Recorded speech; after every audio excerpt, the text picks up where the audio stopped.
if you kind of remove the Aerosmith Run DMC Right. scenario, if you kind of take that out, they were kind of the initial epicenter of nu metal.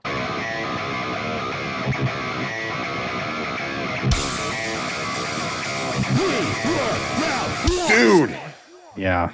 DC. So We were so just talking off mic, and we got to start recording this because holy yeah. smokes. Yep, I'll let you shoot it. Yeah. So if anybody is a regular Spotify user, I'm sure you've run into at least one instance where you've ran into a new release from a band that hasn't released any music and for however long, and these AI um, generated songs are popping up under actual bands. And we've all we've talked about Cameron Heacock and the American Head Charge thing, and sure enough, American Head Charge had a new release of an absolutely terrible song that was generated by AI. And I've seen it happen to Coal Chamber. I've seen it happen to a few others, and it's like, what is Spotify doing to rectify this? Because if and apparently they're getting through via third-party distributors, so like DistroKid, CD Baby, all these third-party guys are somehow allowing this to happen, and Spotify just doesn't seem to be policing it like at all. Maybe they are, and I don't know, but it's happening every week. So, like head charge, for example. So, again, I'm just learning about this right now. So, it Yeah. says it's done by Packy Gomez, Paky Gomez. So, is But that the that's not even person's real. name? I bet it's not even a real person. Right. And then, You know, so basically anybody, I what don't, is yeah, I going don't know the on? details on how they're actually doing it, but yeah, that's kind of the path that it's taking to get out. But and actually, I'm gonna look at Cold Chamber right now Yeah, do and it. see if they got theirs taken down because I did post something on our social media when it hit Cold Chamber. Right. Um, S- so American Head Charge. I bet it's a yeah.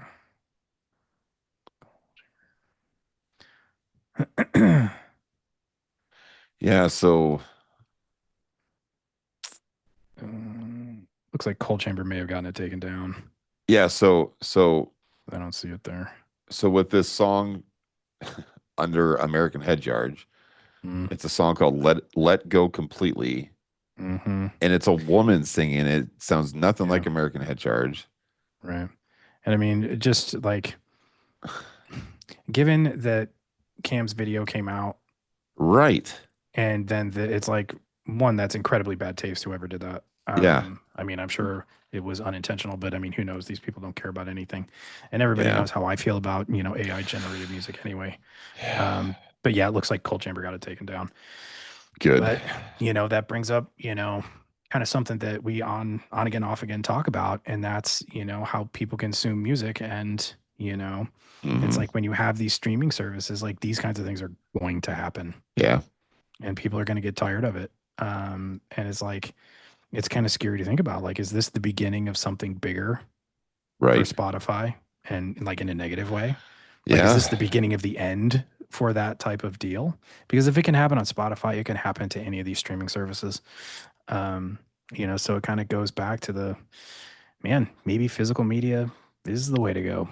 Dude, it's funny that you say that because I was just having this conversation a couple days ago uh where and again, we're gonna sound like old guys here or whatever, but the thing is like, dude, it's such a it needs to get wrangled in. And there's Definitely. there's stuff that's just happening all over the place that nobody knows what to do. And granted, I think back when everything changed, something needed to change. Like when Napster and stuff came out, Yeah. there needed to be a change. And I'm not saying that artists didn't deserve to get paid for their music. Mm. Um, but at that time, it was getting pretty gross too. And it was, Yeah. I Yeah. mean, you didn't have to have any talent whatsoever, and you could be a freaking multimillionaire by You still having don't. Yeah, Still don't exactly. have to Yeah. have any talent. Yeah. Yeah, actually, all you have to do now is I'm be kidding. yeah, a prompter and like prompt AI stuff. And but again, to each their own. I mean, there's people that can actually, whatever, the AI stuff, neither here nor there. But again, at the period of time though, when all that stuff was kind of going down and everything, it felt like it was the record labels were extremely greedy. A lot Oh of God, yeah. artists were getting, Mhm. paid exorbitant amount of money for having somebody write their songs for them, and then they would go in, sing it, auto tune the hell out of it, and then get paid lots and lots of money and basically throw their faces and bodies on posters all over the place. And there you go. So again, it was all cliche, gross, blah blah blah. Right. You know, it And was real quick, just to get, sure, before, don't mean to interrupt, but no, you're before good. we kind of go on, there was a while back, somebody did a comparison.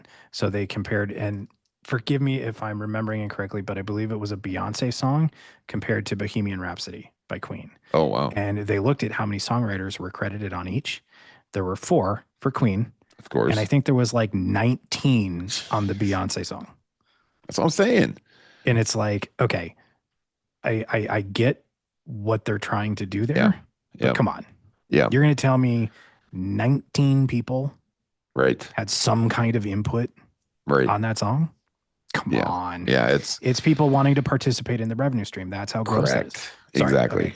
Yeah. No, Continue. you're I didn't right. mean, You're I right. wanted But to, again, that yeah. just solidifies what I was getting at. Yeah. But again, it's just all these people were jumping into this thing, this big money making conglomerate, and it was just gross. And Mhm. so something did need to change, and I'm glad that it did. In the way. And I will speak, out of convenience, digital media is so great. I mean, I was I don't actually just talking about disagree. this yesterday. It's pretty great though. Just the convenience side of it was, like if you think about it, if you could go in to a record store 20 years ago and be like, I want all these songs at the touch of my fingers. Mhm. Like I'm just gonna listen to this, I'm gonna listen to that. And no record store is gonna allow you just to go start tearing into CDs or records and just start like listening to whatever you want. It's like, no, you're Right. gonna pay for that, Yeah. and so I get that aspect of it. It's so great. Our phone is just like this portal into whatever song that's almost ever been written. You have access Hmm. to it, which is Yeah. fantastic. I love that aspect of it. However, there's also stuff where it's like I look at it like, okay, so Spotify, I think I pay like 21 bucks a month for it, which is Mhm. fine. But that's the equivalent of me basically buying, you know, a CD per month, which I was probably doing back in the day anyways and stuff. Definitely. But but it's also like the thing is like you're also forced now to pay a monthly, buy a CD per month, whereas back then it was like, well, maybe I'm having a hard time, with rent this month or my car payment or something. Maybe I'm not going to buy a Right. CD. Maybe I need to slow down on my stuff, But then, so Yeah. if you just shut yourself off and say, well, I'm not going to do it. Well, now there's obviously free versions or whatever of Spotify and stuff, but you have all these Yeah. ads and everything. But Oh, yeah. that's just what I'm getting at. It's just this grossness of it that it's like you're almost giving up all of this stuff. We're Hmm. in this weird industry, this weird cycle where Yeah. musicians are getting paid jack crap for what they're doing. Yeah. Labels are still somehow making money. Spotify is making tons of money. Pandora's making Oh, tons of hand over money. fist. Hand over Yeah, fist. and it's like I just, but again, and coming back to us, like I miss the days of me being able to intentionally give my money to what I want to support. You Hmm. know, I Yeah. just don't.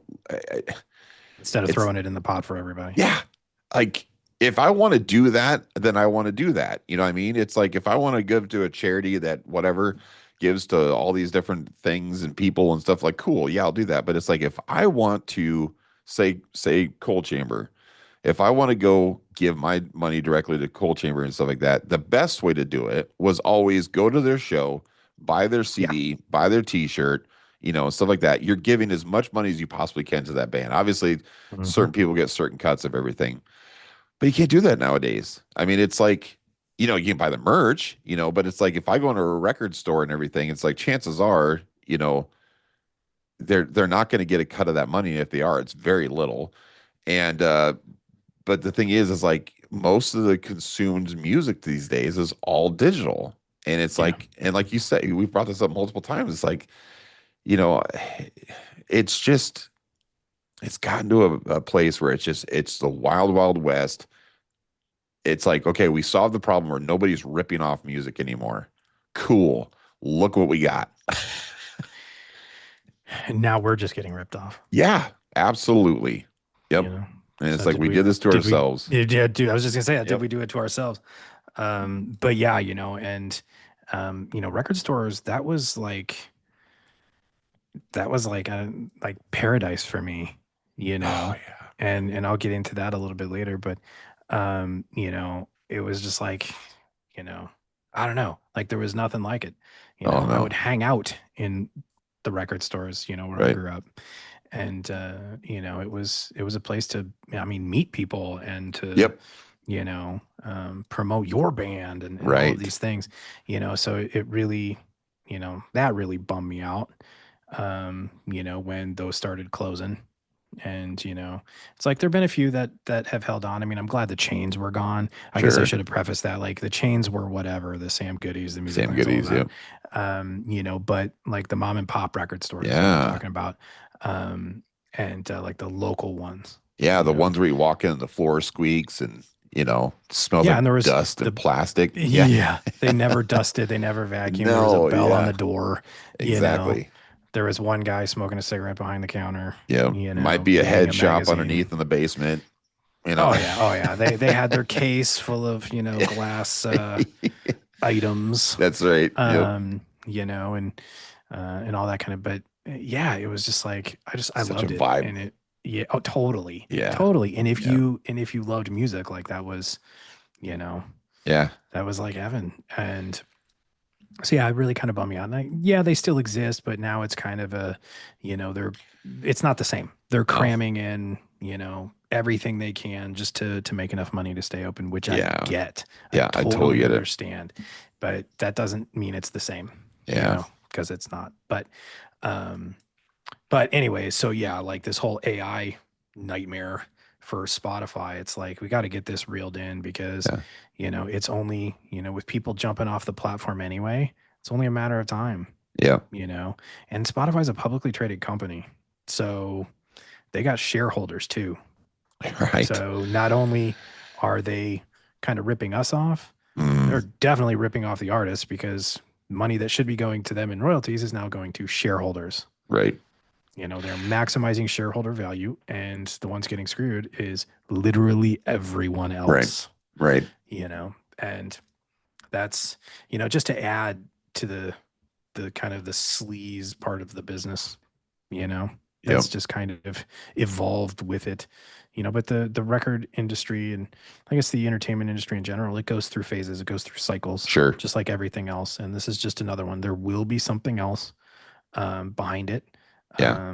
and it'll all change. Yeah. There will be some new way to consume music, and the nostalgia piece will always be there. People are always going to want a vinyl or a CD or a cassette. Correct. Cassettes are being pressed again. Yeah, they Who are. saw Yep. that coming? Yep. Yep. And Well, I almost wonder, and I almost wonder though, Dan, if this might be the weird time, and I kind of hope it is, but this might be the weird time where things actually go in reverse. You know what I mean? Where it's like, yeah, I hope so. think because there's a lot of people who are becoming privy to it's called what's it called? It's called not sound, is it sound loss or something like that? Or I forget Loss of exact sound. Yeah. loss of sound, I think, where it's like if you crank up any song digitally and you have like the best speakers and then you Mhm. put it next to it on say a CD and you put that next to a record, you can tell there's a difference between all of them. The worst one though is the digital, song on 100%. on Spotify or Pandora or whatever, Yeah. because they can't put the full data, the full sound of it on Yeah. there because their data servers would have to be enormous. So they have to, Yep. relinquish something, and that's usually just the overall sound quality. And so it's like, yeah, if you're driving around in your Ford Edge and stuff, and you're, whatever, just listening to music, you don't really care. Ford Edge. Yeah, there you go. Wow. Ford is going to sponsor us, hopefully. No, just joking. But anyways, but the thing is, you don't really care. But it's like if you're like an actual person who really cares about quality and stuff, you can tell. And I think there's the younger generation; they're really getting it. They're going, wait a minute, we're getting kind of dude. Yeah. And it's kind of the whole reason. And it's funny is like I think that quality has always been the carrot in front of everybody when it comes to music or movies or whatever and stuff, because if Hmm. you think about it, like that was the whole reason we got to where we are, was because of quality. And so if you look at movies and stuff, they are always shot, like you look at Star Wars from 1977, it was shot very, very well, and it was done Yeah. with great film and all this other stuff, great orchestra and everything. But what we got was not exactly how they saw it, when they were shooting it, because how it's played back through a cinema or whatever, it's going to be degraded a little bit. But then, like, once it gets on VHS and our home TVs back then, it was really degraded. And Hmm. so, and then they got to a place where it's like you almost started having to film knowing that it's going to be poor quality. And some people would take advantage of it. Like, oh, you don't have to be that good of an actor because it's not going to come across that good anymore, once it gets to the TV or whatever, which I always thought was a weird concept. But, but then we've gotten to a place where everything is so perfect that now it's like HD quality of everything, high definition Yeah. sound, high definition visuals, and so now it's like you can't make that mistake, and people can pick up on everything. But either which way, coming back to what I'm getting at and rambling on about, is I feel that this younger generation, I hear that all the time about how there's a loss of something. There's a loss of sound. There's a loss of visual Mhm. quality when it comes to things that are digital streaming. And I think that people are coming privy to it, and they are starting to go back and listening to tape and listening to vinyl and listening to Mhm. CD. And I think that they're realizing that, I want to pay for quality Mhm. music. And Yeah. this is the aspect, this is the sound that the musician, the filmmaker, whatever it was trying to put out there, and I want to get every single ounce of that, of what they intended it to be. Yeah. When I mean, people have to understand too, when you're listening to digital music, that is a compressed file. Yep. There are certain frequencies are removed Yep. to make that file smaller, like you said. So yeah, there is a sound degradation in a digital music file. I don't recall which frequencies those are, but Right. it's noticeable. That's what's causing that difference. So you're absolutely right. Right. So it's like people say, well, vinyl's warmer. It's like, well, yeah, that's why, Yep. because of those Exactly. frequencies that they had to remove to digitize it. So, Yes. um, so I mean, but yeah, like you said, if you're mowing the lawn or in your car with the windows open, whatever, Right. but if you're at home and you're like, like your favorite band just put out, a new record and you really want to sit there and enjoy it. I mean, honestly, that's probably the way to go, you Yeah. know. Um, I don't know when it comes to like a CD, I don't know if there are any frequencies removed I think per there is. se. I think there is There because, probably would have to be, right. Excuse but me, it would make because, sense if vinyl was the only one that didn't. right. And I Vinyl and tape. think, correct, because I do remember, and again, this is just off of memory, and I have to look this all up, and I could be way Right. wrong, but I remember when there, and you might remember this, there were certain CDs that would come out that were actually like gold plated, and or gold backed is what it was, I think. Oh, And yeah. Yeah. they would do that on purpose because there was better frequency, and it sounded way better than just a standard CD. And you have to Mhm. pay for it, obviously, it'd be way more Right. expensive. And I was like, nah, whatever, who knows, I don't really, Yeah. but I remember I got Appetite for Destruction by Guns N' Roses, and I had the Mhm. regular CD, and then I saw that they put this out, like it was like a 20th anniversary, and they put out in the gold version. I was like, I'm gonna Yeah. give that a shot. Holy crap, dude! It was Yeah. way different, and it was like I Mhm. remember driving in my car, and I had a really nice sound system in my car, and I remember I on a regular Guns N' Roses album, you could crank it up, and it would kind of mess with your ears a little bit. That freaking gold one, I could crank it all the way up and everything was crisp as freaking day. And Hmm. it was so loud. And I was like, how come this one screws with me, but this one, it's like a concert, you know? And I think that it had a lot to do with it, with just the frequencies was all messed up.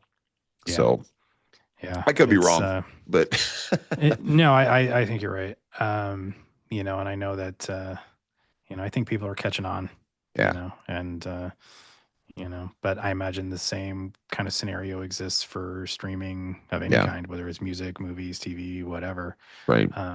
But it kind of goes back to something I think we talked about in episode one.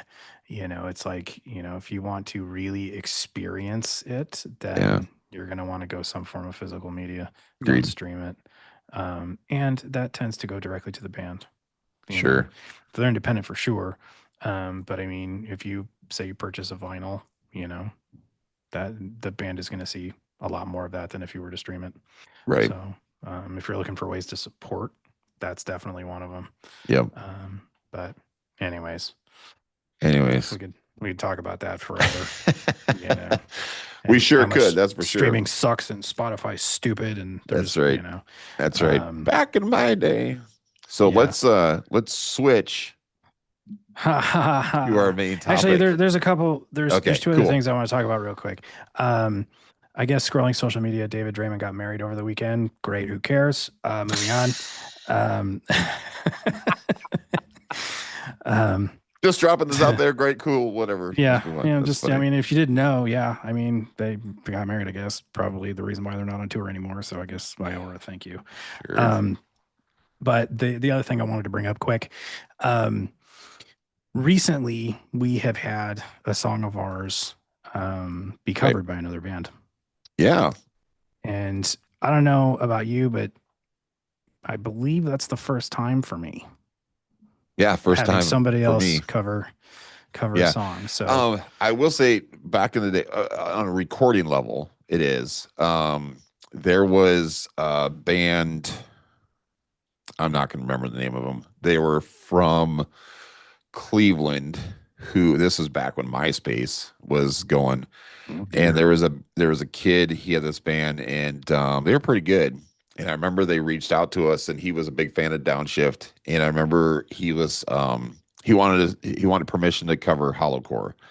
And I was like, really? yeah. And I was like, you want to do that live? He's like, yeah, it's my favorite song. And he's like, I'd love to do it live if we could. And I was like, I don't care. I mean, it's like, I can't stop you from doing it. I was like, I'm Thanks for flattered. asking. Yeah, Yeah, exactly. I was like, I'm flattered. I was like, and I told him, I said, as long as if you don't record it and try to make money off it, I was like, you can play it every freaking night. I don't care. I was like, what would be please really do. cool? And I told him, I was like, what would be really cool is if you don't promote it as your own. And I said, I can't stop you from doing that. You could come out there and Right, say, because we had no recognition in Cleveland, and so it's like, they're going to do what they can and stuff. And he said, no, absolutely. He goes, I'm gonna come out and say, hey, this is one of my favorite bands, Downshift, and this is their song. And I was like, yeah, dude, go for it. So I was very flattered when he did that and stuff. But yeah, hmm, he followed us on Facebook and stuff for quite a long time, and we had a lot of good conversations.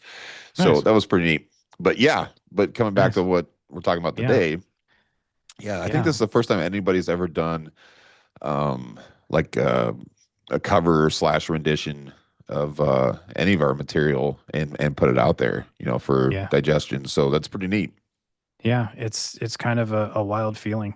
Yeah. And we'll certainly link it below and put it on our social media. But another Omaha area band, Army of In Between, Yep. covered our song "Better Days." So it's worth checking out. They did a good job. Yeah.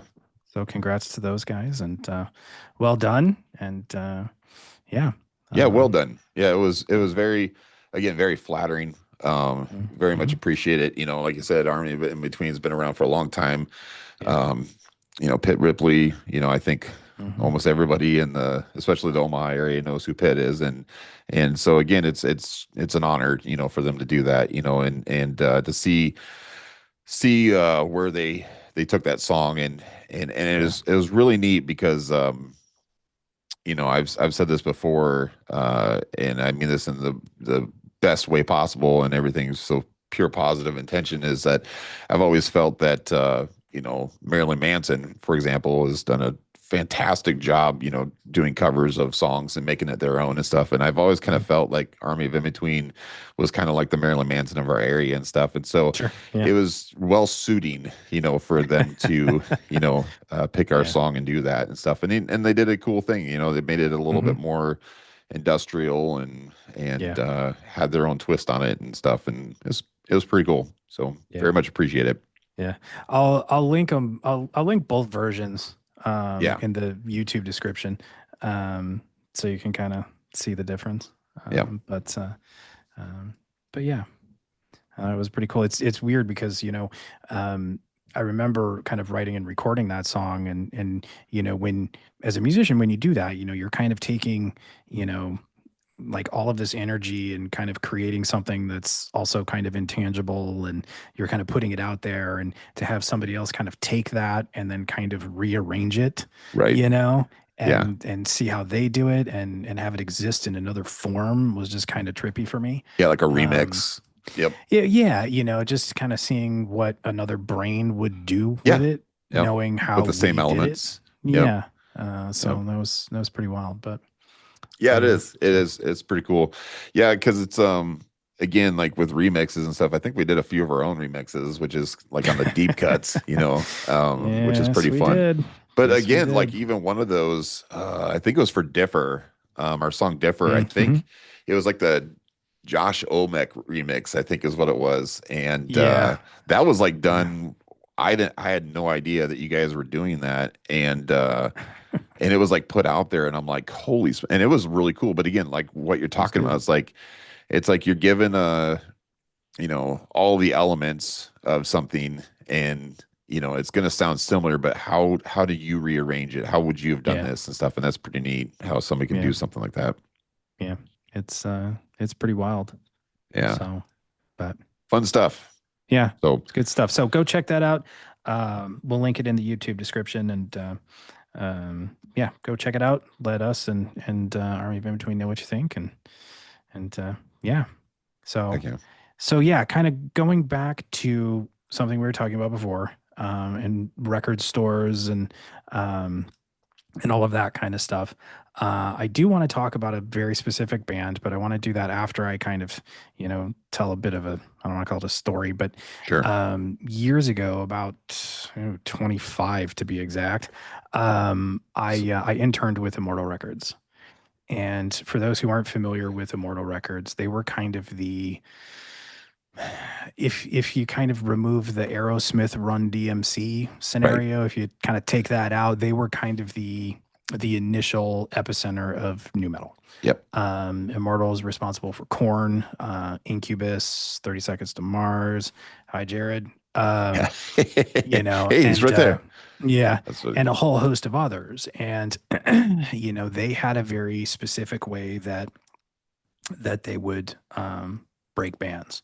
mm, Obviously, they had Korn, which was by the late 90s, early 2000s. By the time I worked for them, the Korn was absolutely massive. Follow the right. Leader was already out.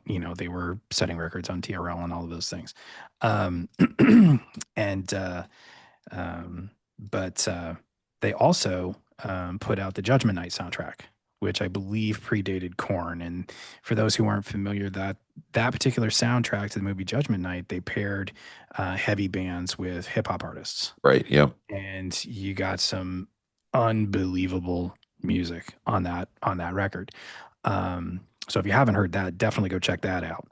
But that was Immortal. So Immortal was kind of working on this thing, this new genre, um, that was starting to kind of reveal itself, I suppose. Right. And they had a very specific process and a very specific attitude about trying to break new bands. Um, and when I interned for them,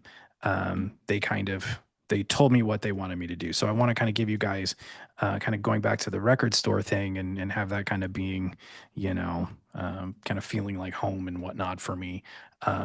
This was perfect, but I want to share with you how that kind of worked, because it's very different nowadays, if we've even identified a way that even works, right? Right.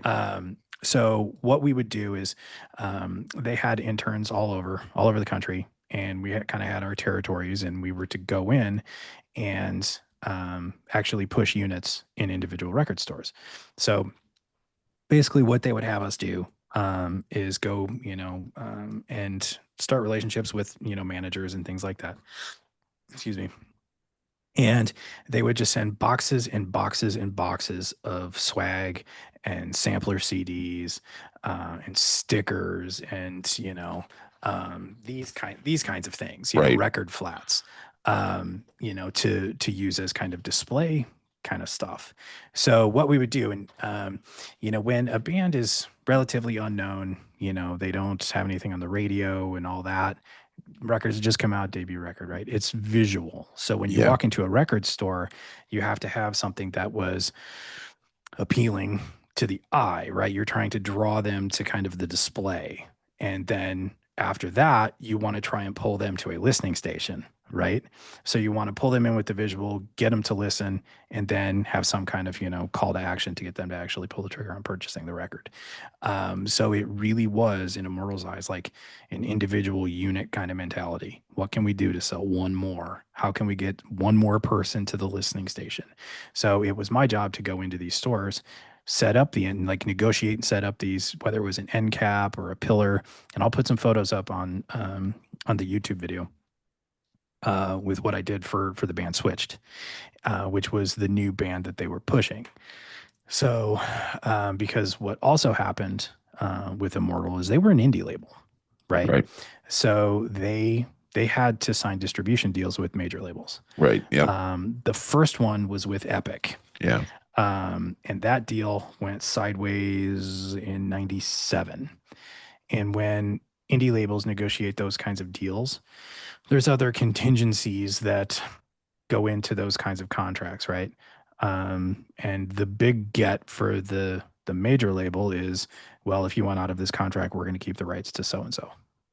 And that's what Epic did with Korn and Incubus. Yeah. So when that deal went sideways in '97, Epic retained the rights to Korn and Incubus. So not only did Immortal lose their distribution, they also lost their two biggest bands. Yeah. Wow. So it's like, okay, what do we do now? So Happy Walters, who ran the label, him and another woman who I don't remember her name, but so Happy then signed a deal with Virgin, and what that did is that created, and I know I'm getting sidetracked, but just for background, that was there came an influx of money. Don't recall how much, 30, 40 million maybe, to go sign new bands. So that's what he did, and Switched was one of those bands. So kind of that generation for Immortal was Switched, a band called No One, and most of these bands are on our We Were Loud Ones Spotify playlist. Hint, hint, go check that out. Yeah. Super fun. So Switched, the band No One, and they were getting a lot of push. They had a song that did well called Chemical.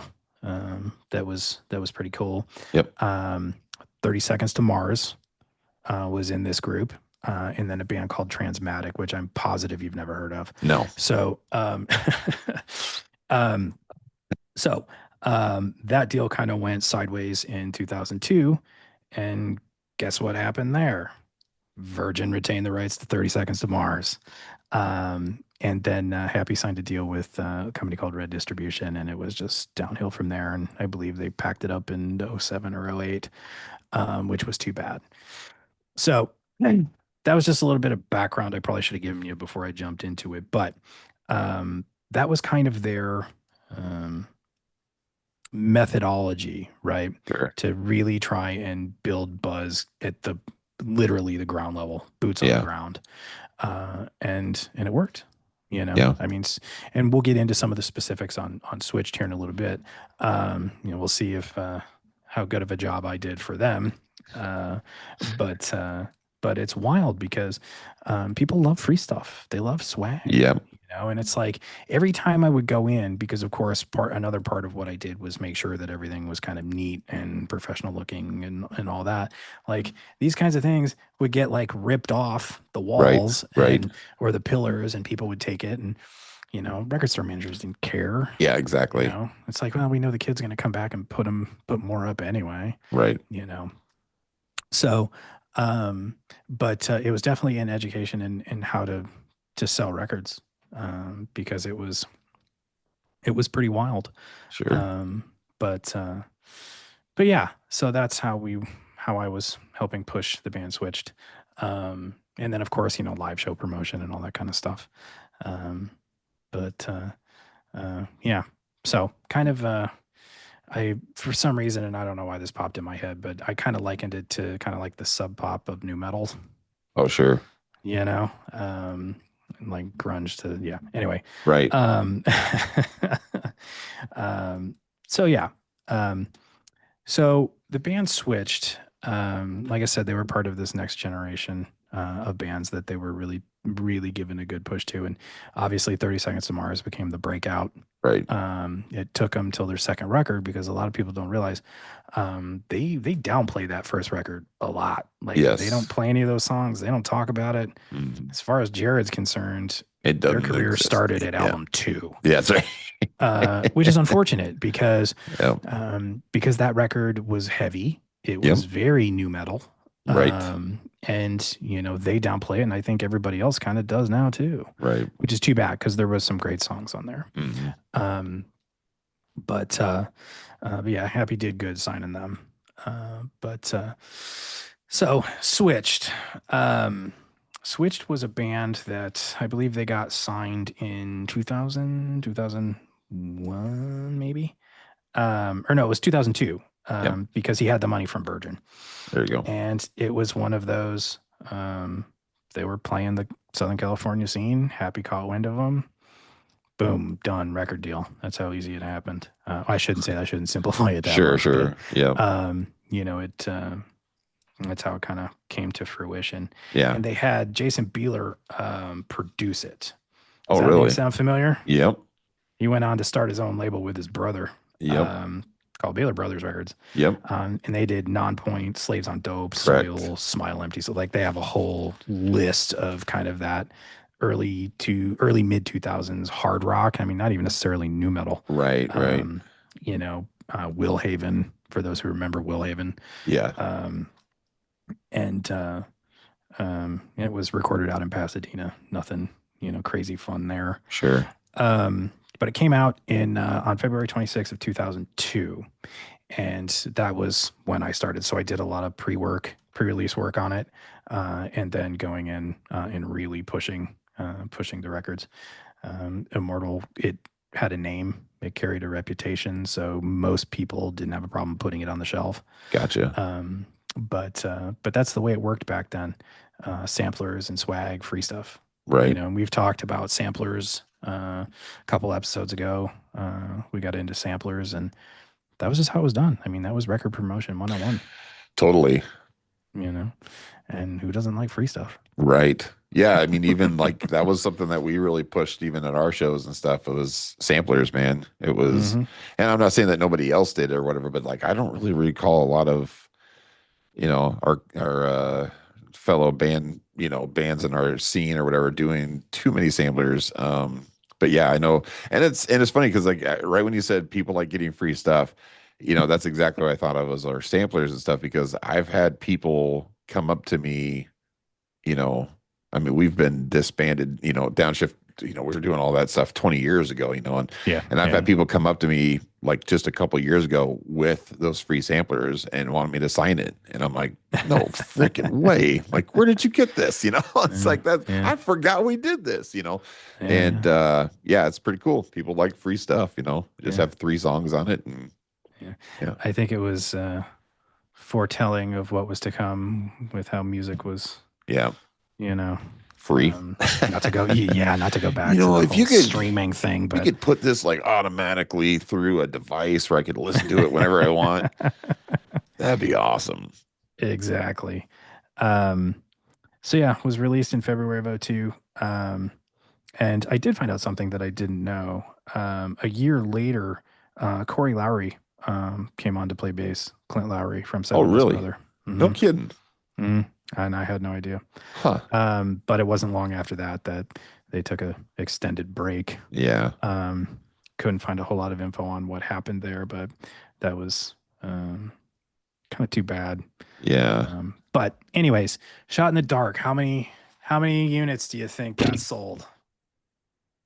Well, I actually, let me ask you another question first. Sure, sure. Um, had you ever heard of this band?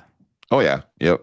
Okay. Okay. Not like in a very prevalent way, but I remember it's one of those bands where it comes up, after Hmm. 20 years or whatever, it comes up and go, oh yeah, okay. Hmm. And it's like one of those things like, not no not to disparage them or it just wasn't anything that was like really stand out. Right. Right. But yeah, I do remember Switched because I Yeah. always got them messed up with Scrape. Does that make sense? Okay. I Like can not I their can see that. music, Yeah. but Right. it was just The like the name. names. I'd always be like, was Hmm. it Switched or Scrape that did, and I'd always get it screwed up or whatever. Because both of them, again, Scrape's a great band, but it was just like, Mm. it wasn't one of those ones I'm like, okay, I got this on like my front page of my CD book. It was just like it was just mixed in with everything else. So, but Yeah. yeah, Yeah. I don't remember if I actually had their switched if I had their record or not, but I do like I listened to the CD or the record or whatever Yeah. a couple weeks ago, and I was like, okay, I remember this. Yeah. Yeah. So, but either way, yep. So, shot in the dark. How many units do you think we moved? Mm, that's a tough one. Hmm. Um, It might surprise you, actually. okay, because again, decent label, probably pretty good push behind it. I Hmm. do remember them, so I'm gonna say 30,000 Mm. Higher. higher. Okay, I was like, every time I do this, they're always like, "Whoa, dude, no, no." It's like So way too high. I'd say this was back 75,000. in more. This was back in Dang. the day. Yeah, Okay. this was back in the day where record labels were giving decent advances Right. for a new band. Oh yeah. They were pushing them very, very hard. You don't see much of that anymore. Right. You No. know, they Yep. were trying to create kind of the I don't want to call it the brand because that means something totally different now, but kind of the brand, Sure. right? Yeah. And I do want to say before I tell you the actual number of sales, um, the label saw a certain other band that I will never mention again in my entire life, given issues with their singer who was recently murdered in prison. Um, saw them as direct competition. You know who Interesting. I'm talking about? No, LP, but the not the good one. I have no idea. Lost Profits. Oh, okay, okay, So the okay. Yep, label yep, yep. saw them as direct competition for Switched.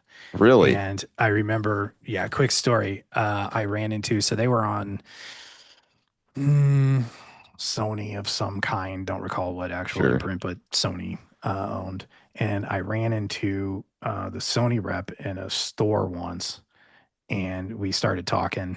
And she started giving me a hard time because they were doing better than Switched was. And I just remember like walking out of there and it was weird because both bands were in town that particular night Oh, funny. here in Omaha. Yeah. And I just remember walking out of there going, wow, what a bitch.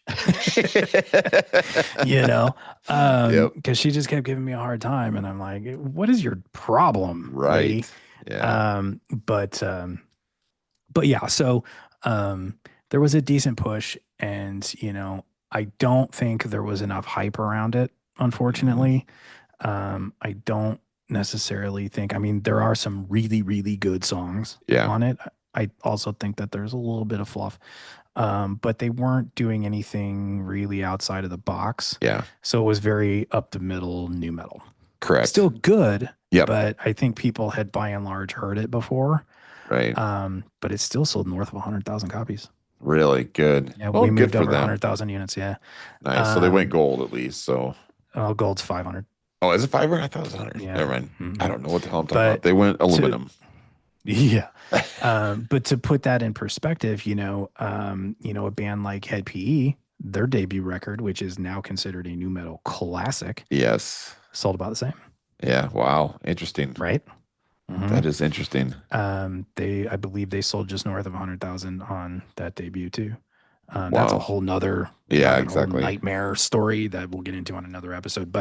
Um, but yeah, so I was pretty proud of that, and I think the label was too, and when I Hmm. parted ways with the label, they were appreciative of everything that I and the team did, and you know it was too bad that Switch never really got another shot.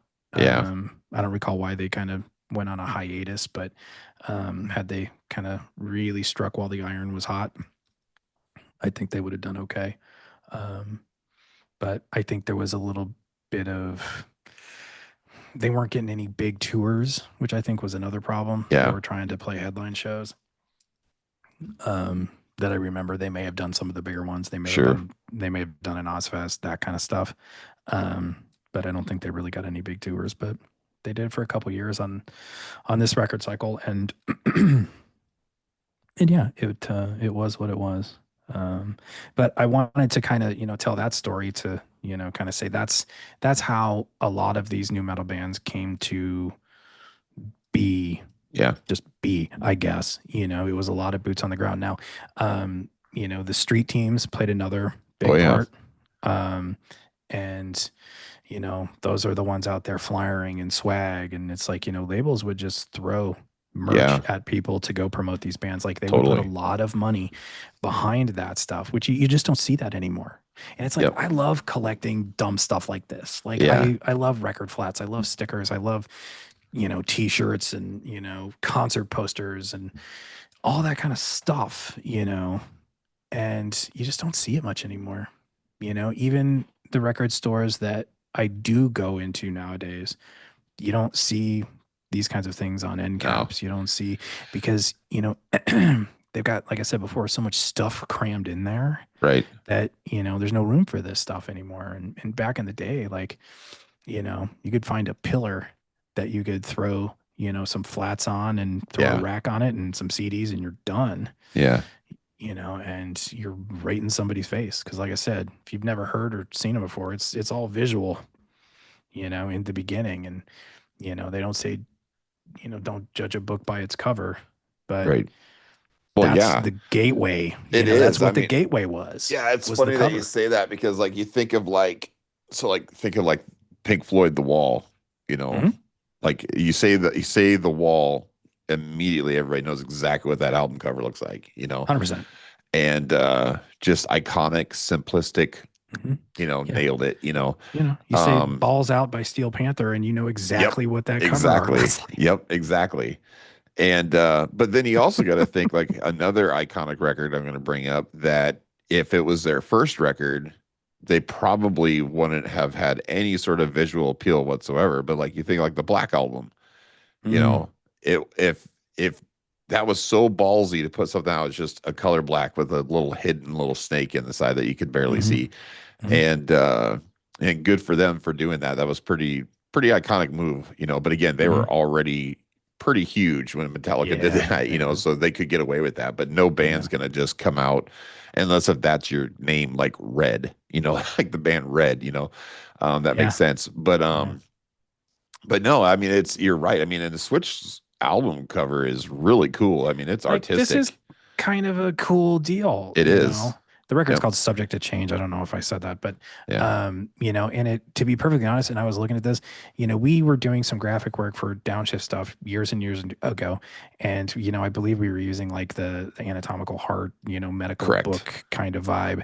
Yep. This is where I got that from. Oh, nice. Yeah. It's not the heart. I think it's the spine. Yeah. Um, Yeah, but we did the heart. uh, So yeah. So, it's like that's kind of how that influenced me. But, it's like this is yeah. kind of wild and you're kind of drawn to it. Like, what the hell is that? Right. It's got a real like Beetlejuice Hmm. vibe, with the when his arms like roll out. Correct. Yeah. Yeah, it's a trip, man. But It's like mhm, it's really artistic because again, it's like something from like an anatomy book, scientific, and mhm, then but it does definitely has a lot of yeah, art, you know, yeah. It's a throughout lot it. of It's cool. But it's also collage simple, work. you know what I mean? Like it could have been it's busy in like certain areas, but then like overly not in a bad way, but overly simplified in other Yeah. areas in a really neat way. So it's like, yeah, it's done very well. Yeah, I thought so too. And also, back then you had like teams of marketing people and graphic designers working on stuff like this. Right. Nowadays you're lucky if you get any support. Yeah. You know, I know every label's different, but if you're talking indie label, Yep. you probably should have your design done already, or they're just going to pick up a record when it's done as is. But yeah, I thought it was fun. It's a fun band, and like I said, Sure. I've thrown I believe it was the song 10 Dead Fingers on Yes. the Yep. the That's the one Spotify that's on playlist their for them. Spotify. Yep. That song I do love. I love that song a lot. I like it It's too. super catchy, Yep. and it's one of those couch riffs, Yep. and it's just fun if you're Yeah. looking for something that doesn't I agree. make you I wouldn't have to say that think they have about. a bad song on that record. I think it's all good. Like you said, I think some of them are kind of, I want to say phoned in even, but it's They're not less. as good Yeah, there as you go. 10 Dead Finger or Yep. Inside. I Yep. think Inside was the first single. Yeah. That's definitely like looking up on their Spotify. That's Mm, their one that's listened to the most. It's got Inside, yeah. 1.5 million plays, but Oh, good for them. They got a yep. plaque for it. Yep. You're welcome, guys. You're welcome. It's all because of you, Dan. Yeah, like the work I did on that record predated streaming. That's right. That's right. I laid the foundation for you guys to be successful. Come on. Send a I thank think you you, card or something. man, I think you guys should send me a plaque. Like, That's I think I deserve a plaque right. from Spotify. Yeah. You know, I'll hang it right over here. There you go. That's right. We'll promote you every time that we have an Yeah. episode. Like, come It'll on. be Josie Scott, then Jared Leto, then you guys. That's right. Don't you want to be in the top three? I mean, hello. That's You funny. know, No, you I will send me say, a mask yep. of your face, There and you might be in the background. Give me a cardboard cutout of your face, and you could be on all of our episodes. That's so funny. Yeah. I will say though that it's like again, like it'd been a long minute since I listened to Switch until a couple of weeks ago. And I know Yeah, that you yeah, yeah. put 10 dead figures up on ours, and I was like, oh yeah, Mhm. okay, I remember these guys. And then I went back and listened to the album, and I was like, okay, I do remember this. This is really good. I will say though, it is really produced very well. It is a Mhm. very clean, Oh, I skipped lots over of that section, didn't I? okay, yeah. It's got a lot of contrast to it, and it's done Oh no, I very didn't. It well. was Jason Bieler. Yeah, Jason Bueller, yeah. Which makes sense, you know. It does. I mean, Um, now that I'm thinking back on it, the production work, it sounds a lot like Soil, a lot like Smile yes. Empty Soul, Yeah. a lot like Non-Point. So yeah, I think he's got a, I don't want to call it a template, but he's got a style. He's got his thing. Yep. Hmm. Yep, for sure. Which is cool. As a lot of producers did, you know. Yeah, and yeah. Yeah, but again, and this is kind of the thing that I will say, and I don't mean this in a negative connotation or whatever towards the band whatsoever, because I don't think that they did this intentionally or whatever, but I think that this was about that time where like again, we've talked about this before, where people have like sidestepped the we're gonna stand out and be completely different from this band, this band, this band, and we're gonna be our own thing. I think this Hmm. is about that time, about 2002, where it was no longer about that. It's about throwing out a big net and Hmm. catching fish rather than trying to be a big fish. You know what I mean? Yeah. So it's like it Yeah. flopped around, and now all of a sudden it was like we're gonna start trying to write hits and be recognized for that. It's all about Hmm. radio play and all that other stuff. And that's kind of Right. where this is about that time where again where I've always said is like new metal started to get kind of gross. And I'm not saying that they wrote Hmm. any gross songs or anything like that, Right. but I'm just saying it's very simplistic Mhm. compared to some of the other stuff like we talked about head charge, Yeah. and but again it's good, it's very Yeah. listenable, it's fun Yeah. stuff. Like I said, they didn't really take any chances, They didn't take any chances. which There is you go. fine Yep. because, also it's important to remember too that when you're getting an advance on a record, you owe that money back. Hmm. So you want your record to sell because you have to. The minute you sign a record deal, you are in debt up to your eyeballs. Right. And so you have to make that money back. And that debt doesn't go away. Yeah, speaking of head charge, I It, mean that's it ultimately what head killed them. charge, Yep. head PE, Yep. like it's, again, I keep going back to the movie Artifact that Yeah. Jared did. Yep. He gives a fantastic explanation of how all of that works. If I can find just that part on YouTube, I'll link it Yeah. in the description because it tells you like graphically, Right. it kind of maps it all out. So you do want your record to do well, and there's certain you got to have the hits. It's got to be, accessible to the Right. biggest audience, the largest audience as possible. You got to have like, but that's just the music. Like there's a Yeah. lot of other moving parts, Right. it's like you have to have your people, your boots on the ground in record stores. You got to have, you got to be getting the good tours. You got to have a good booking agent. It's almost like it needs to be the perfect storm. And Yeah. it does. It Yep. absolutely does. Um, which that's why not every band breaks, you know. Correct. But from building it from the ground up, it really was kind of organic like that. You know, you Mm, throw some people as interns out into the field and have them doing the grassroots marketing stuff. And yeah, you do it on an individual, you think about it like on an individual unit type of thing. sure. And, you know, and I think that's something Happy was really good at.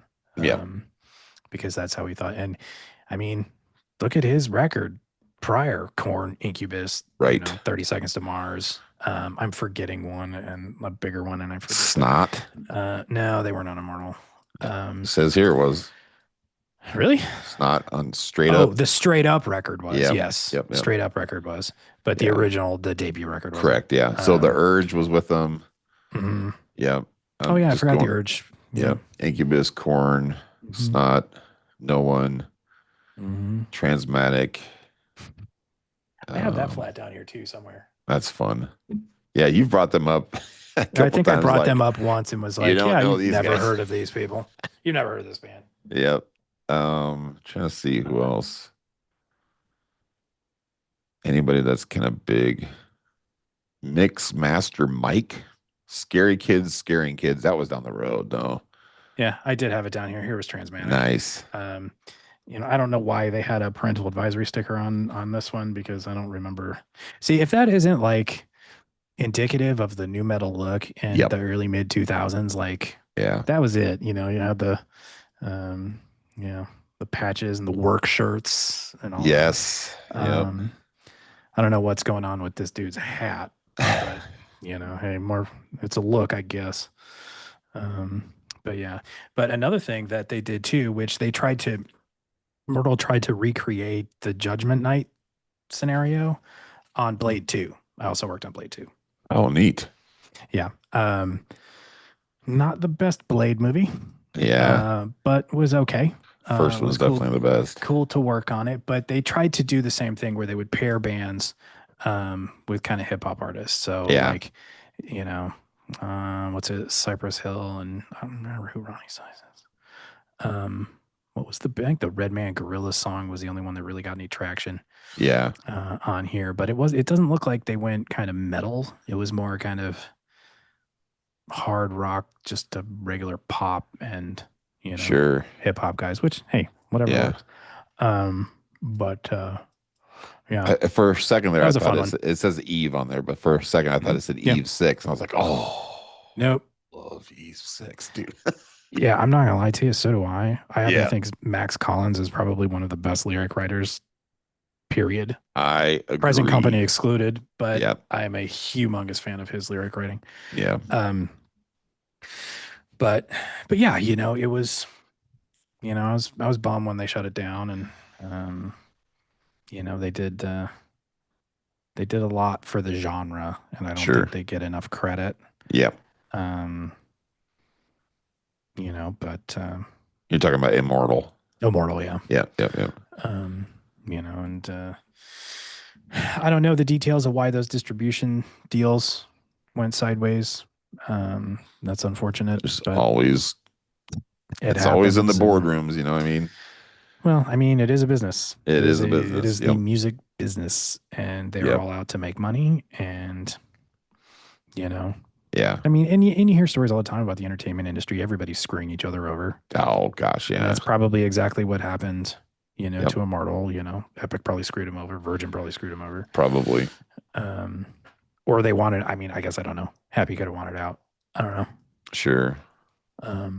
But It is interesting though to see, like, I jumped on there when we started talking about this. I jumped on their Wikipedia page about Immortal Yeah. Records, and just seeing how they started off here, and then it was like Corn, and then it went, they're like, Yeah. here's the money. Yeah, because they Yep. were like their first on their first with Epic in '93. The first artist that they signed was Funk Dubious. Yeah. And Which Doobie You Be was the album. Yeah. That Right. just sounds Which fun. DB I do want you to look. be? Yeah, I just want to. I've never heard that, but I want to check that out. That's fun. Yeah. Then they did like Mhm. the Judgment Night soundtrack, and Mhm. then His Boy Elroy which that looks like it's a alternative band. And then I don't remember April's them. Motel Room. Band name, Um, but okay. yeah, and then a hip hop volume 10 hip opera. That's fun. Some of these, Okay. dude, I gotta check out, like these old school, like, you It's a know, rabbit hole, man. it is, yeah. But then and then there was like another soundtrack, and then Korn in '94. And then right after Korn was B-Ball's Best Kept Secret. That's fun. And then Brothers Doobie. Yeah. And then it's just like, and then all of a sudden it's like, wait a minute, let's do more Korn. And then Life is Peachy. And then it was like, boom, Incubus Yep. and The Science. Urge. And yeah, it's just, Mhm. And, for those Midwesterners, correct me if I'm wrong, but I believe the Urge is from St. Louis. I think so too. So they are, and they were very big in Omaha. So they were Yes. around a A lot. lot. Yep. And they still do come through every once in a while. Yeah. Yeah. Hmm. St. Louis, Missouri. Yep. Yeah. I like The Urge Um, though, man. They're good stuff. they're fun. They were kind of, Omaha was one of their, a number of episodes ago, I believe we were talking about like, as a, independent unsigned band, you're kind of, trading Right. shows with bands in other cities. Omaha was one of those for them until they Yeah. got signed.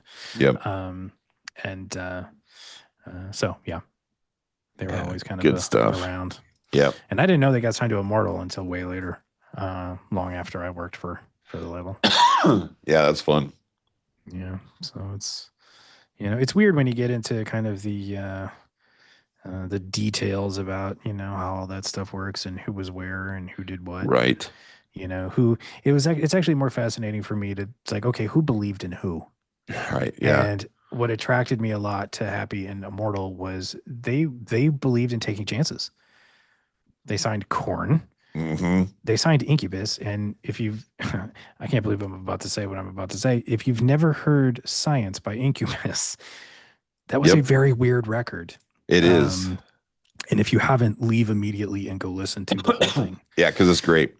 Yeah, It's because spectacular. But that was when like, Incubus wasn't Incubus as we know it now. Like everybody mhm, thinks of Incubus as like this kind of weird stoner, mhm. almost shoegaze, stuff, and it's good. I mean, there's a lot of really good More like Incubus indie songs. rock. More indie rock, yep, exactly. But yeah, that Science record, whoo, man, that is, Mhm. Even Make Yourself, which was a couple years after it, it was yeah, still kind of that way. yeah, Make totally, Yourself is when they yep, started to kind of pivot. But, they, full DJ dreadlocks, like they checked all the yep, new metal boxes. And, for sure, um, but yeah, it was like the Immortal was taking chances. right, yeah, And that was, I don't know, like to have, like if I was to ever sign to a label for anything, I would want it to be a label like that where they were yeah, willing to take risks. hmm, And, because like, unless you take risks, you're never going to achieve anything great. You know what I right, mean? It's yep, like you're always going to be kind of run of the mill. And if yeah, that's, and that, hey, that works for some labels. It's right, consistency, it's all of that, but you're not, high risk, high reward. right, yep, yep, And, to me, that's just like, okay, you understand the artist mentality. yep, You understand that mindset, and you're okay with it, yeah, because a lot of people aren't. And can you imagine if the label came back to Korn and said, "No, you guys need to do this, this, and this, and this." right, Come on, yeah, we wouldn't have the Korn that we had today. yeah, If agreed, Happy came back and said, "No, you need a different producer, or you need to, play six string guitar or whatever." You know yeah, what I mean? It'd yep, be yep. total, like the landscape of this genre would be totally Oh, different.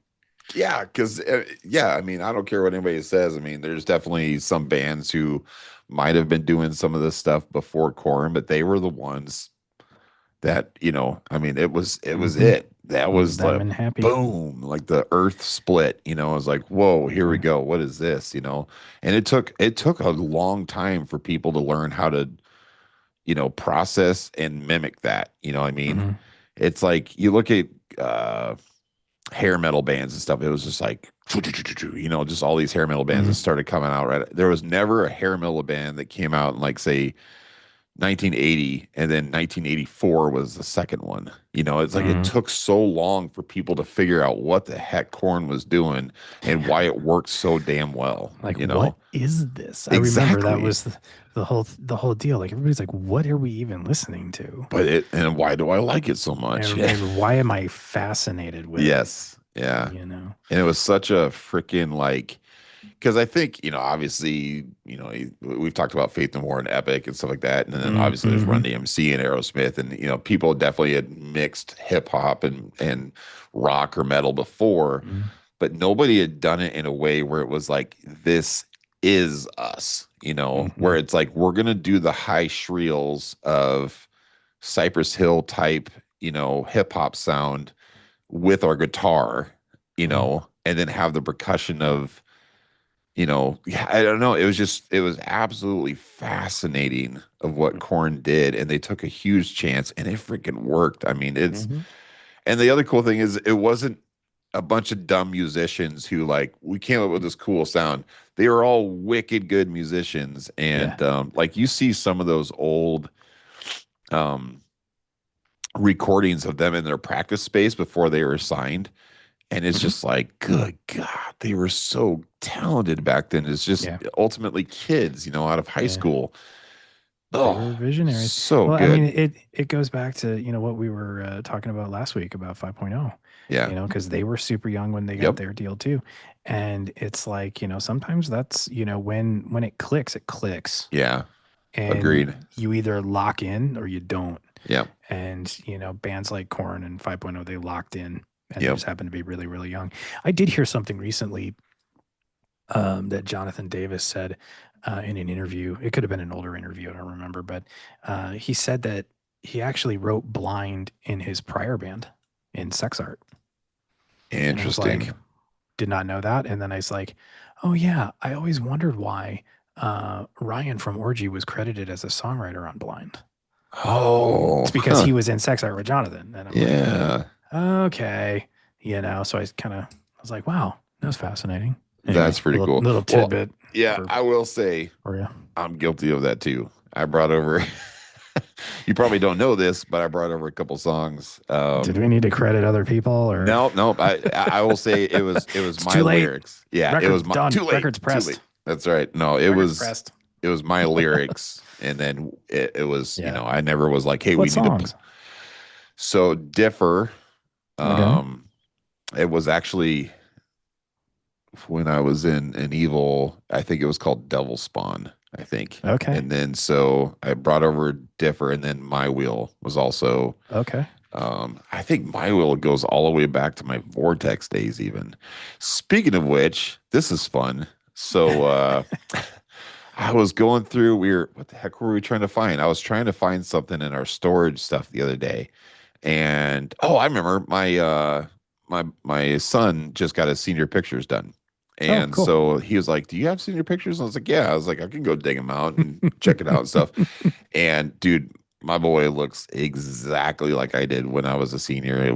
It's uncanny. It's crazy. Send So I it was to like, me. Send yeah, it to I'll me. send it over Send to it you. to I'll me. send them to you. I'll post But mine too, just to be fair. there you go. There you go. Yeah, Was the Throwback last time I Thursday. was completely shaven. My face Nice. The last was time. Yeah, probably yeah, me yeah, too. my senior picture. Yep. I think That's it was funny. the So last time my face I was went to a completely shaven. private school, so we had to shave, unfortunately. But once I graduated, I haven't shaved my chin since I was Yeah, 18, since I yeah. graduated. But anyways, so yeah, so I was digging through and I was like, oh, here's my senior pictures.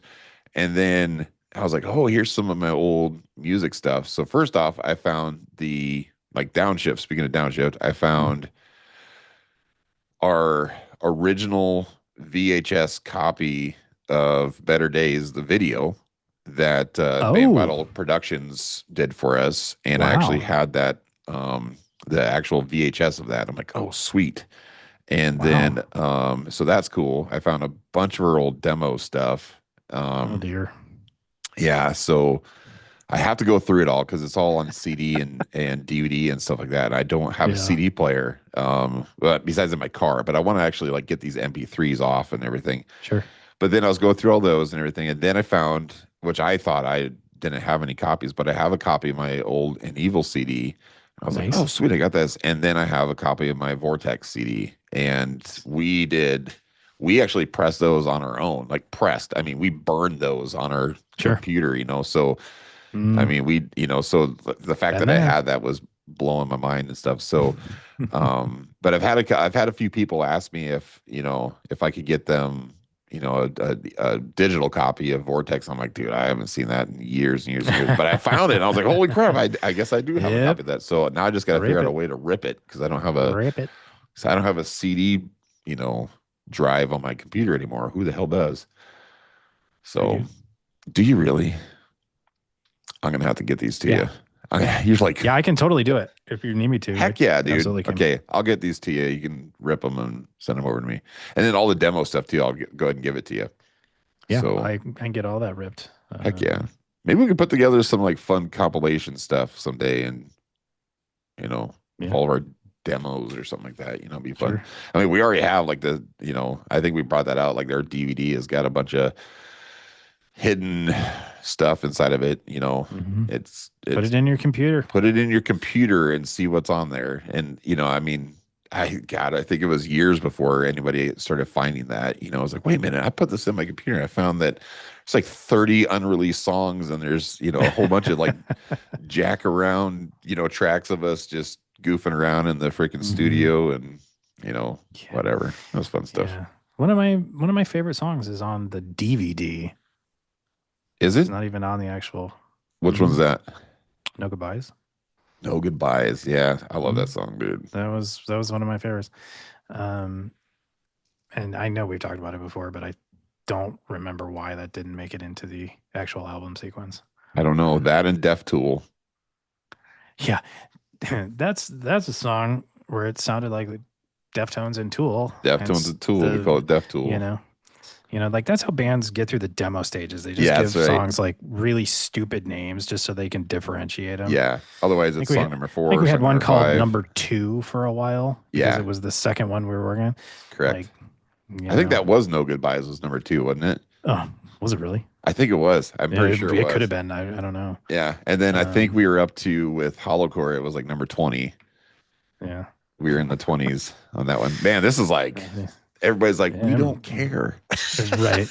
We're like, hey, this is What fun band for were you in us. again? That's right. This is fun for us. But no, Did you guys yeah. get signed to Immortal? Or Yeah. what? I don't. What's I going fail to on? see the connection here. That's right. No. Yeah, that's a fun trip down memory lane though. It is, and for those listening and who care and are interested in that, we'll get that stuff out on YouTube Yeah. um and all that stuff. That way, um, you guys can see it and listen to it. And the songs are on YouTube already because I think the distributor did that anyway. Yep. Yep. But and of course they're on Spotify. Yeah, of So course. you can Yep. definitely check them out. But there's a lot of video stuff. We had the real one for Better Days, and then Yep. there was a lot of compilation type live videos that we did for a few of the songs, um, which are pretty fun.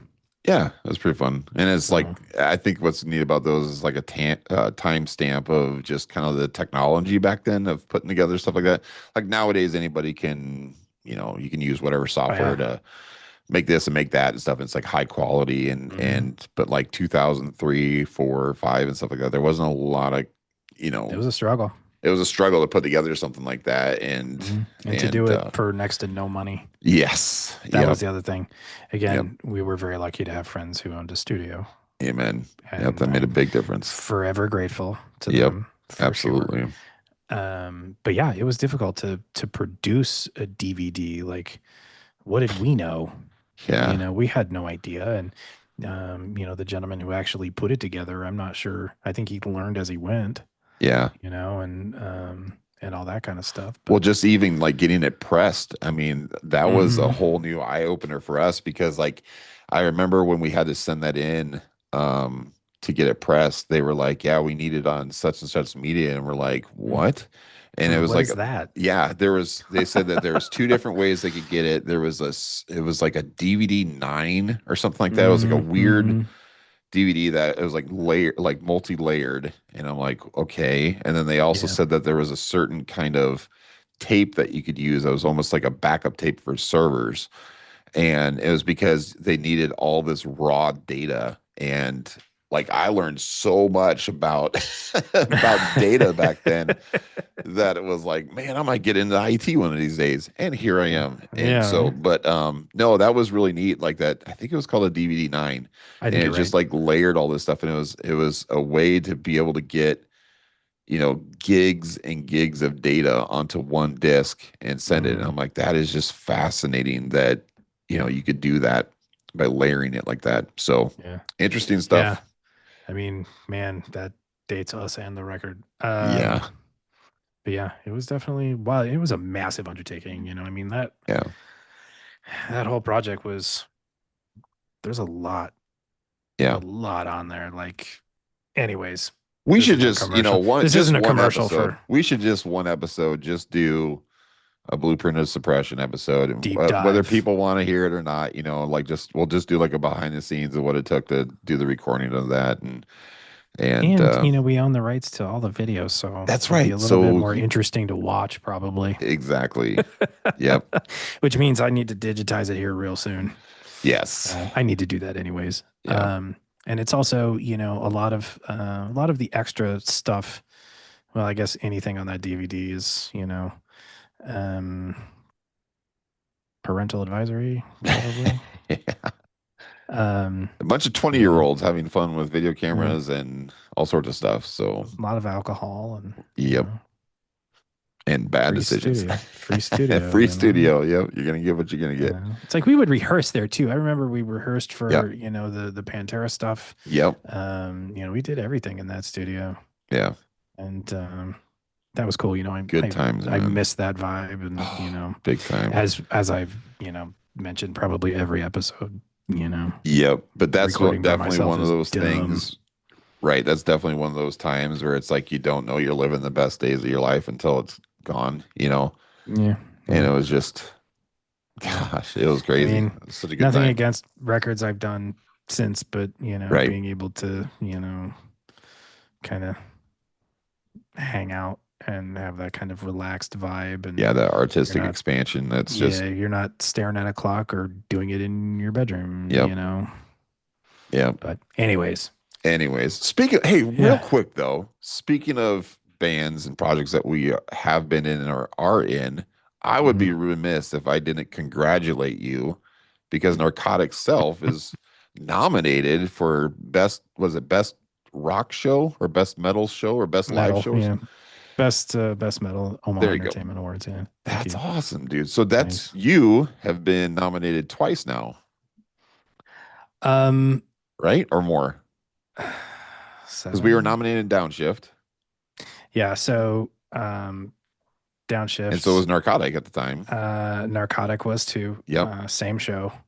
But I were was you nominated. were you in Narcotic at the time? I can't remember. Okay, Yeah. so it was like right when you're transitioning over. Yeah. So So, and neither band won.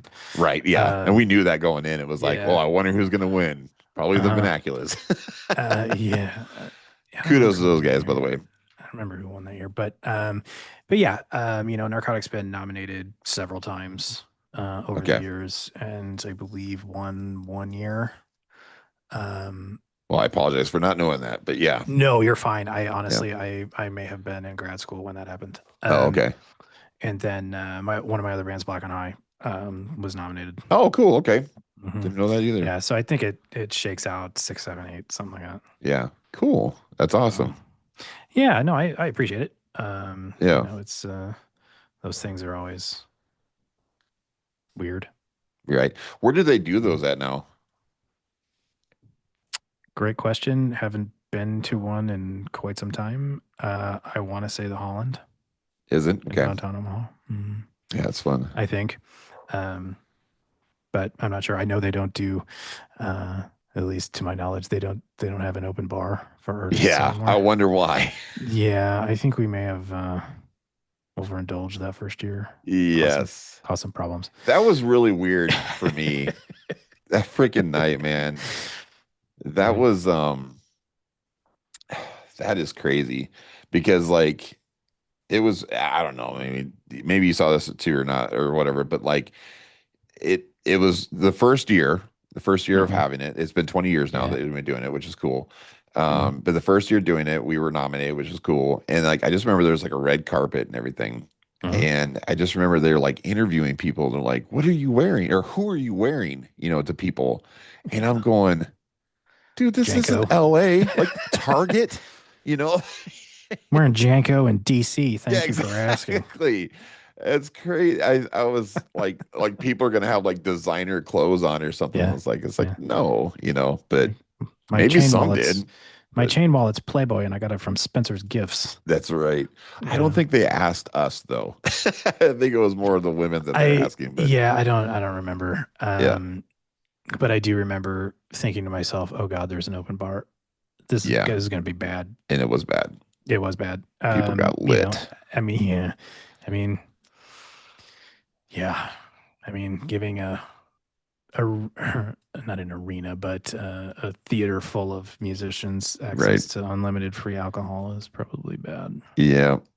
Yeah, but that was cool because like Bright Eyes Good was story there. though. Yeah, it was a good story. And Bright Eyes was there and they won a couple of awards.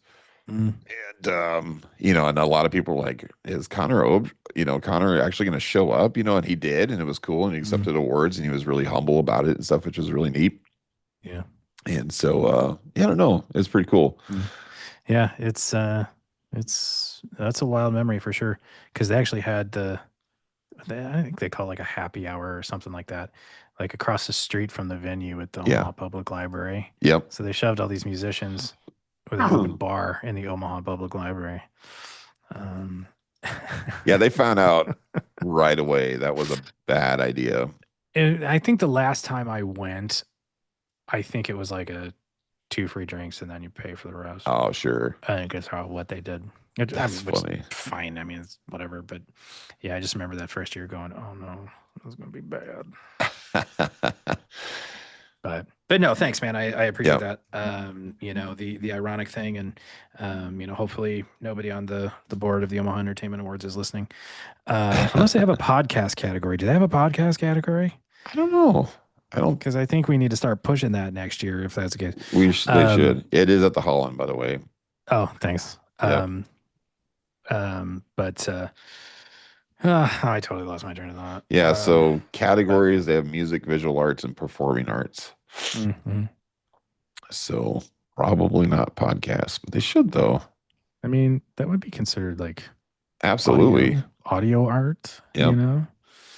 Um, Yeah, because not to like tote myself or whatever, but I just recently won a award for podcast.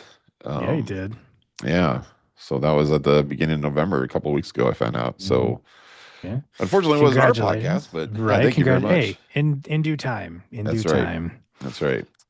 But It's but yeah, it's those things are always kind of weird because, it's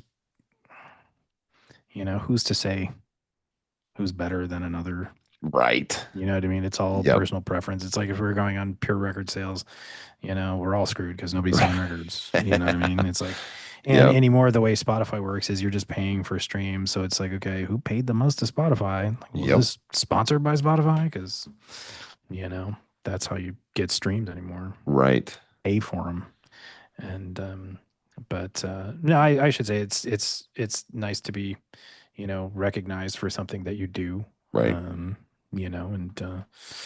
um, it's always a good feeling. So Absolutely. Well, and I that's the appreciate thing you bringing is it up. right. Yeah, yeah, yeah. And well deserved. And again, all the Narcotic Thanks. guys, well deserved. Known Jesse for a long time. I haven't talked to him in Hmm. person in a very, very long time and stuff, but like We got to get him on. We got we to get him should on the get him show. on. Yeah. He's got some cool stories. He's got some cool stories. Yeah. And Mhm. I like I said, when Rick was on and stuff, I wish Mhm. all you guys the best, and I think y'all deserve it. I Thanks. mean, Jesse, I will say, hands down, back in the day, dude, nobody pushed as hard as him. And He's still he like that too. yep, he's still like that. And so he's if anybody wants to know what it's like to drive, a band, forward and to like live on a path of a dream and to go after it every Mhm. single freaking day, it's like Jesse Dean is the dude. I mean, it's Yeah. like He dude's really. I dude's mean, he unparalleled. Yeah, he's a machine when it comes to Yep. this stuff, Yep. and he's got a vision for the band and for the music, and um, it's pretty incredible. I mean, it's actually kind of inspiring because there have been times where I'm like, yeah, am I too old for this now? Right. Is it time to just say thanks, everybody, appreciate your attention, and appreciate Yeah. you listening, and we'll see you when we see you, or do I stick with it and then I'll talk to him, and it'll be, we got to do this, this, this, and this, and Right. we're gonna go tour, and we're gonna do this and this and this, and it's like, okay, yeah, I'm kind of excited about it again. So yeah, okay, we'll keep going. Yeah, But that's kind of fun. Yep. it's but yeah, I mean, everything from the online stuff to um, booking shows, like it's been a wild ride because we've seen the industry change so much on all fronts, you Right. know, and so yeah, Well, but no, I have to correct myself. So it said that traditionally it's been at the Holland, but now mm. this year it's at the Admiral Theater, which is Oh, on okay, 13th of yeah. Martha. Thanks for So, letting me know. I would have gone to the wrong place. yeah, where I'm is just kidding. I'm just everybody? kidding. Man, this is pretty empty. Yeah. Um, What's going on? mm, yeah. Oh, that's Um, fun. Is there general admission to that too? Do you know? I don't no remember. idea. No clue. Yeah. I don't think that there was. If there The was, like Admiral is significantly I was smaller gonna say it's a lot smaller. I was gonna say than the the Holland, Holland, so I believe the balconies was for general admission and then the artist was on the main floor. If oh, it could be. Yeah, that's what it was. That's how I Maybe remember it when we were there. maybe they did that. But They've yeah. I don't know. either way. Anyways, Yeah. I digress. Why, do you want to go? I was kind of wondering, man. I kind of want to support you guys. I mean, that'd be Oh, I cool. appreciate that. Yeah.